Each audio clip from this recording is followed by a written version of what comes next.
2 साल पहले बिहार में जब प्रशांत किशोर ने पैदल यात्रा शुरू की थी तो बिहार में भी और बिहार से बाहर भी लोगों को राज्य में एक नए नेतृत्व की उम्मीद जगी थी। इसके दो कारण थे। पहला, लंबे समय तक बिहार में दो दलों की सरकारें थी तो कुछ नए को लेकर लोगों के बीच एक एक्साइटमेंट था। दूसरा कारण था उनकी पैदल यात्रा। असल में दोस्तों, हमारे देश में जमीनी नेता दिखने के लिए किसी ने पैदल यात्रा का फॉर्मूला सा खोल दिया है। महात्मा गांधी ने पैदल यात्रा की तो प्रशांत किशोर ने इसी छवि को गढ़ने के लिए पैदल चलना शुरू किया था। लगता है जैसे इस फॉर्मूले में प्रशांत किशोर का विश्वास गहरा है। कारण यह है कि राहुल गांधी को भी पदयात्रा करने की सलाह प्रशांत किशोर ने ही दी थी। खैर, अभी तक प्रशांत किशोर महात्मा गांधी तो नहीं बन पाए हैं, लेकिन उनकी राजनीतिक नौटंकी से यही साबित हो रहा है कि राहुल गांधी जरूर बन गए। केजरीवाल वो बनना चाहते थे, लेकिन अफसोस केजरीवाल भी नहीं बन पाए। सवाल तो ये भी है कि क्या प्रशांत किशोर पर कुकुर मुत्ते का टैग लगाने वाले विपक्षी नेता आज सही साबित हो रहे हैं? क्या है पूरा मामला, जानते हैं आज के इस वीडियो में। नमस्कार, मैं अभिषेक, आप देख रहे हैं द फैम। दोस्तों, लगता है प्रशांत किशोर अब अपनी हार को पूरी तरह भांप चुके हैं। इसका पहला संकेत है कि वे मीडिया के साथ कह सकते हैं गुंडई पर उतर चुके हैं। असल में इंटरव्यू देने की अपनी आदत को पैशन बना चुके पीके का कभी अच्छे सवालों से सामना नहीं हुआ, और जब हुआ तो उसके परिणाम हमने हाल में ही देख लिए। हाल ही में प्रशांत किशोर ने एबीपी न्यूज के साथ इंटरव्यू दिया, लेकिन कठिन सवालों से सामना हुआ तो भाग खड़े हुए।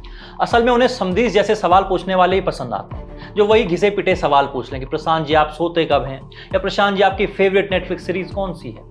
अब इनके बदले जब सामने से सवाल आया कि आप पर 36 करोड़ की जमीन 9 करोड़ में खरीदने के आरोप है, या आपकी शैक्षिक योग्यता पर सवाल उठता है, तो प्रशांत किशोर भड़क गए और कहने लगे कि अब मैं ये इंटरव्यू जारी नहीं रखना चाहता हूँ, मेरे 4 और इंटरव्यू हैं। उन्होंने पत्रकार से कहा कि आप एजेंडा लेकर आए हैं और अब मैं आगे कोई सवाल नहीं लेना चाहता।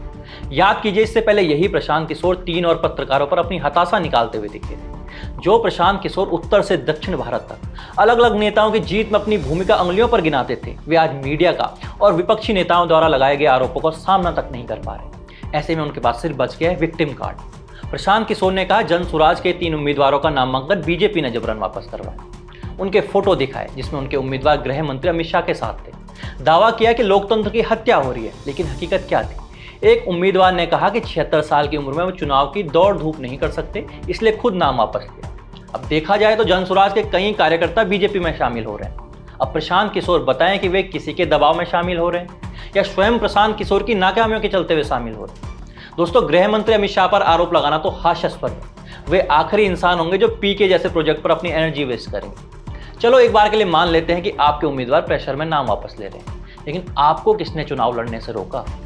दोस्तों, ये सारा तरीका टूल किट पॉलिटिक्स वाला है, जो हम दिल्ली में अरविंद केजरीवाल के कार्यकाल में 1.5 दशक तक देख चुके हैं। माहौल बनाना कि देखो जी सब हमसे डर गए हैं। दरअसल प्रशांत किशोर ये ड्रामा भी इसलिए कर रहे हैं क्योंकि उनकी पार्टी का संगठन भी चरमरा गया है। पहली लिस्ट जारी होते ही बगावत शुरू हो गई थी। पुष्पा सिंह जैसे संस्थापक सदस्यों ने पार्टी छोड़ दी थी, ये कहकर कि टिकट सिर्फ पैसे वालों को मिले। एक कार्यकर्ता ने प्रोटेस्ट में कहा कि हमने पैदल यात्रा में पसीना बहाया, लेकिन टिकट बाहरी को मिला। अब प्रशांत किशोर की दिल्ली जेएनयू वाली मैनेजमेंट टीम भी बिहार के ग्राउंड पर फेल हो रही है, और अब प्रशांत किशोर कह रहे हैं कि बीजेपी डर गई है। उनके समर्थक मनीष कश्यप का बयान तो और अजीबोगरीब था। उन्होंने कहा कि केंद्र ने छठ के लिए स्पेशल ट्रेनें नहीं चलाई क्योंकि बाहर से आए लोग जन स्वराज को वोट देंगे। ऐसा मनीष कश्यप ने कहा। सवाल यह है कि क्या ये पता करने के लिए यूट्यूबर मनीष कश्यप ने रेलवे स्टेशन पर जाकर कोई सर्वे किया था, या वे भी ड्रामा करने की अपनी पार्टी लाइन को ही फॉलो कर रहे हैं? पीके का इतिहास देखें तो विक्टिम कार्ड नया नहीं है। 2020 में नीतीश कुमार के साथ छोड़ने के बाद उन्होंने सिस्टम के साथ लड़ाई लड़ने की बात की थी, और अब 2022 में पदयात्रा में बिहार के हर कोने में पहुंचे, लेकिन लोकसभा 2024 के चुनाव में जन स्वराज ने कोई सीट नहीं लड़ी। और अब जब विधानसभा चुनाव में पहला टेस्ट था तो तेजस्वी यादव के खिलाफ वे राघोपुर से खुद चुनाव लड़ सकते थे, लेकिन वे वहां से भी भाग गए। सांसद राजीव प्रताप रूडी ने सही कहा कि बिहार समझने के लिए कम से कम एक चुनाव तो लड़ लिया होता। राजनीतिक विश्लेषक भी यही कह रहे हैं कि पीके का ये ड्रामा सिर्फ ध्यान खींचने की कोशिश है। कोई भी सर्वे जन स्वराज को 5 से 10 सीटों से ज्यादा नहीं दे रहा है। हम तो कह रहे हैं कि 5 सीटें भी आ जाएं, ये भी बहुत बड़ी बात होगी।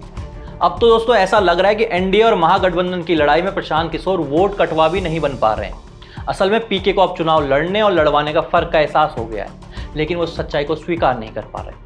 कुल मिलाकर इस चुनाव के अंत तक प्रशांत किशोर न स्ट्रेटेजिस्ट रह पाएंगे और न ही नेता।